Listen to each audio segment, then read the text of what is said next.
Guys Lanka premier league 2024 match number 6 Galle marvels versus Jaffna Kings.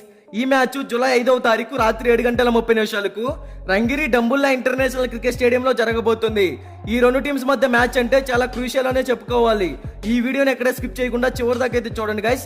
Late చేయకుండా content లోకి వెళ్ళామంటే Dambulla stadium pitch reports గురించి మాట్లాడుకుంటే ఈ పిచ్ అనేది బ్యాటింగ్ కి బౌలింగ్ కి రెండింటికి అడ్వాంటేజ్ గానే ఉంటుంది. మాక్సిమం ఈ వెన్యూలో 150 స్కోర్ అయితే ఈజీగా వెళ్తుందనే చెప్పుకోవచ్చు. అలాగే నైట్ మ్యాచ్ కాబట్టి పేస్ బౌలర్స్ కి కొంచెం అడ్వాంటేజ్ గా ఉండవచ్చు. ఈ వెన్యూలో టాస్ గెలిచి ఫస్ట్ బ్యాటింగ్ ఎంచుకున్న టీం 50% విన్ అయింది. టాస్ గెలిచి సెకండ్ బ్యాటింగ్ ఎంచుకున్న టీం 0% అయితే విన్ అయింది. అలాగే టాస్ గెలిచిన టీం ఇక్కడ 16% విన్ అయింది. టాస్ ఓడిపోయిన టీం 33% విన్ అయింది. సో ఇక్కడ మనం అర్థం చేసుకుంటే టాస్ గెలిచిన టీం ముందుగా బ్యాటింగ్ ఎంచుకుంటేనే విన్ అయ్యే ఛాన్సెస్ అయితే క్రియేట్ చేసుకోవచ్చు.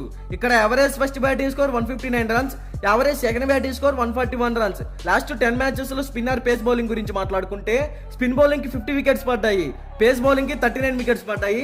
నైట్ మ్యాచ్ కాబట్టి బాల్ బాగా స్వింగ్ అవుతుంది, డ్యూ ఫ్యాక్టర్ కూడా ఎక్కువగానే ఉంటుందనే చెప్పుకోవచ్చు. ఇక బోత్ టీమ్స్ ఇప్పటి వరకు టోటల్ గా 12 మ్యాచెస్ ఆడాయి. అందులో జఫ్నా కింగ్స్ 7 మ్యాచెస్ విన్ అయ్యింది, గాల్లే మార్వెల్స్ 5 మ్యాచెస్ విన్ అయ్యింది. హెడ్ టు హెడ్ రికార్డ్స్ లో జఫ్నా కింగ్స్ టీమ్ కి అడ్వాంటేజ్ గా ఉందని చెప్పుకోవచ్చు. ఇక బోత్ టీమ్స్ గురించి మాట్లాడుకుంటే గాల్లే మార్వెల్స్ టీమ్ లో నిరోషాన్ Dickwella, Alex ఎల్చు, Rajapaksa batting order లో వీళ్ళ ముగ్గురు ఎక్స్ట్రాడినరీ హిట్టర్స్ మంచి స్కోర్ ని టీమ్ కి అందిస్తున్నారు.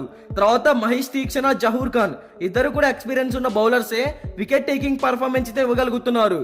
తర్వాత జఫ్నా కింగ్స్ టీమ్ లో చూసుకుంటే Pathum Nissanka, Kusal Mendis, Avishka Fernando, Rilee Rossouw top order లో ఈ టీం ఎక్సలెంట్ గా అయితే కనపడుతుంది.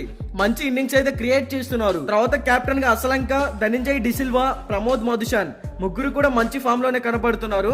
డిసిల్వా బౌలింగ్ పరంగా అయితే సెట్ అయ్యాడు. మరి ఈ రెండు టీమ్స్ మధ్య ఆల్రెడీ ఈ సీజన్ లో ఒక మ్యాచ్ అయితే జరిగింది. ఆ మ్యాచ్ లో గాల్లే మార్వెల్స్ టీమే విన్ అయింది.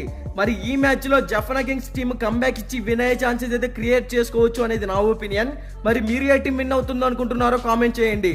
మీకు 100% విన్ రిపోర్ట్ కావాలి అనుకుంటే డిస్క్రిప్షన్ లో మన టెలిగ్రామ్ ఛానల్ లింక్ అయితే ఉంది, ఒకసారి వెళ్ళి జాయిన్ అవ్వండి. ఇక బోత్ టీమ్స్ కి సంబంధించిన ఎక్స్పెక్టెడ్ ప్లేయింగ్ 11 డిస్ప్లే మీద రన్ అవుతుంది, ఒకసారి చెక్ చేయండి.